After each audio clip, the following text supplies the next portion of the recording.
Hello guys, welcome to my vlog. कैसे हैं आप?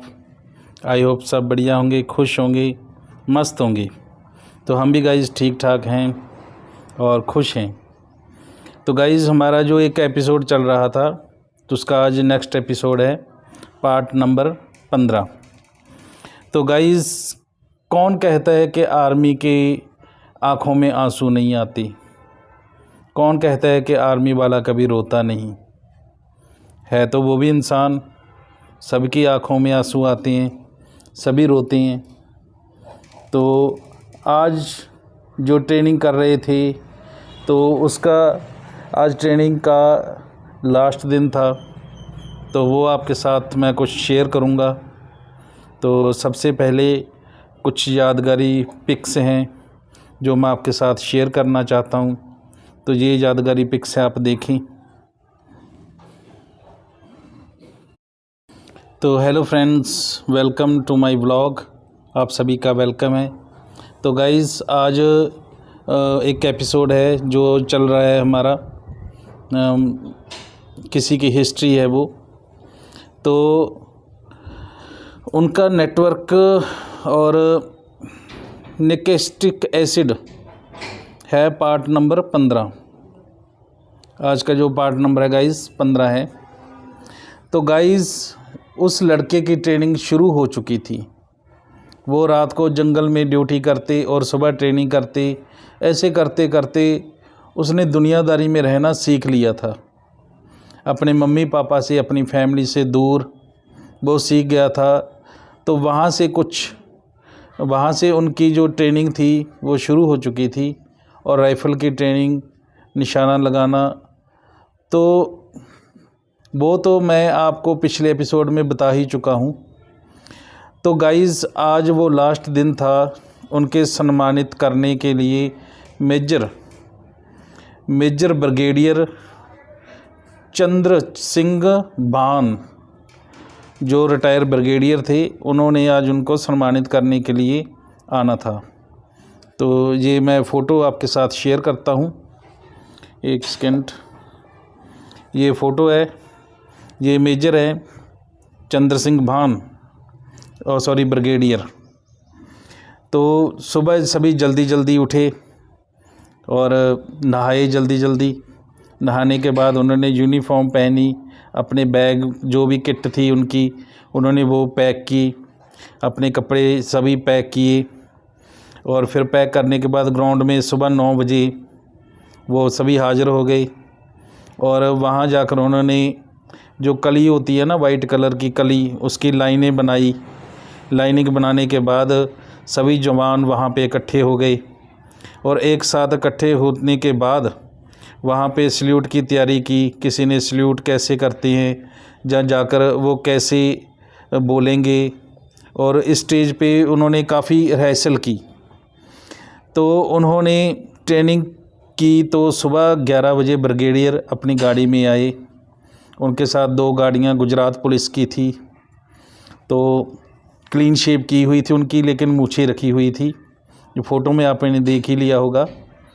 तो ब्रिगेडियर साहब उतरे और क्लीन शेव की हुई और छोटी छोटी हेयर कटिंग, और वो रिटायर हुए थे ब्रिगेडियर आर्मी से। तो उन्होंने कुछ टाइम तो भाषण दिया। भाषण देने के बाद सर्टिफिकेट देने की बारी आई। तो ट्रेनिंग सर्टिफिकेट तो लाइन पर सभी, जैसे जिनका नाम बोला जाता वैसे वैसे उसका नाम आता, और वो सर्टिफिकेट लेके सल्यूट करके तो वापस अपनी लाइन में जाके लग जाता। तो फिर पीछे आकर एक लाइन में खड़े हो जाते, और ऐसे करते करते सभी सर्टिफिकेट दिया गया। तो दोनों के बाद वहाँ से जितनी भी गाड़ियाँ थी जिन पर लोगो लगा हुआ था सिक्योरिटी का, कमांडो का, तो वहाँ से वो चलकर शहर में ऑफिस बना हुआ था, वहाँ पे वो सभी गाड़ियाँ वहाँ पे उनको लेकर चली गई। रुकने के बाद 4-4 लड़कों की ड्यूटी अलग अलग शहरों में लगाई गई। कुछ तो गुजरात में ही लगाए गए, कुछ को रेलवे स्टेशन पे लगा दिया गया, और वहाँ से ड्यूटी कुछ की लोकल वडोदरा में ही ड्यूटी लगाई गई और कुछ को रेलवे स्टेशन पे लगा दिया गया और कुछ को मार्केट में भी लगा दिया गया। और कुछ जो थे मेरे साथ, हम 9 लड़के थे, तो हम 9 लड़कों को उन्होंने मुंद्रा पोर्ट पे शिफ्ट कर दिया। और जाना तो पड़ेगा ड्यूटी पे तो जाना ही था। तो टिकट लेकर वो वहाँ से जाने का सोचने लगे कि हम मुंद्रा जाएंगे। तो टाइटल बस इतना ही है गाइस के सर्टिफिकेट उनको आज मिल गए और वो अपना ड्यूटी पे जितने लड़के थे ड्यूटी पे लगा दिए गए। तो सुबह बहुत तेज़ी से गुजर रहा था, तो सभी के दिल आज उदास थे, क्योंकि इतना एक साथ रहने के बाद इतने पक्के वो फ्रेंड बन गए थे, यार दोस्त बन गए थे, एकदम उनको छोड़ा भी नहीं जा सकता था। तो सभी ने, तब ये मोबाइल नहीं चले थे, लैंडलाइन नंबर होते थे, तो सभी ने अपना अपना नंबर लिखाया और घर का एड्रेस लिखवाया। और उस लड़के का एक बहुत बढ़िया दोस्त बन गया था दार्जिलिंग से, दार्जिलिंग जो नेपाल के आसपास में ही है। तो उसने बोला कि भाई आप जब भी आओगे तो मेरे को मिलकर जाना। तो दोनों के बहुत गहरी दोस्ती थी, लेकिन ड्यूटी इज़ ड्यूटी पे तो जाना ही था। तो ऐसे करते करते चलो वो सभी ड्यूटी पे लगा दिए गए। तो जो 9 लड़के थे, 9 लड़कों में से एक लड़का जो था अमृतसर का था और वो भगोड़ा हो गया। भगोड़ा मतलब कि रेलवे वहाँ से तो गाड़ी से हमारे पास साथ आया, लेकिन वहाँ से उसने चोरी छुपे यूनिफॉर्म उतार कर सिविल कपड़े पहन लिए और सिविल कपड़े पहनने के बाद ड्यूटी पे नहीं गया। वहीं से उसने ट्रेन पकड़ी और सीधा पंजाब की ओर अमृतसर रवाना हो गया। तो उसकी कॉल पे हमने उसकी शिकायत की। तो उसकी जब कंप्लेंट सुनी तो बॉस जो थे आर के बराल, तो वो बोले कि कोई बात नहीं, उसको जाने दो, उसको घर से उठा लाएंगे। तो ऐसे आर्मी में या पुलिस में कोई भी ऐसे भाग नहीं सकता, क्योंकि उसको बाद में पनिशमेंट तो ज़रूर मिलती है, और मिली भी होगी, हमको क्या पता, हमने तो अपनी ड्यूटी पे जाना था। तो चलो ट्रेन आ गई थी, टिकट कटाई और गाड़ी में बैठ गई। गाड़ी में छोटे छोटे बच्चे थे, तो सभी फौजी अंकल देखकर बोलते थे, क्योंकि सभी पे काला कपड़ा बांधा हुआ था सिर के ऊपर और ऐसे मुंह कवर किया हुआ था। तो वहाँ से चली ट्रेन और 1.5-2 घंटे में कशवुज आ गया। कशवुज से वहाँ से उतरने के बाद वहाँ से पता किया कि यहाँ से आपको मुंद्रा पोर्ट का रास्ता जो है 45 मिनट का है, 45-50 मिनट लग जाएंगी।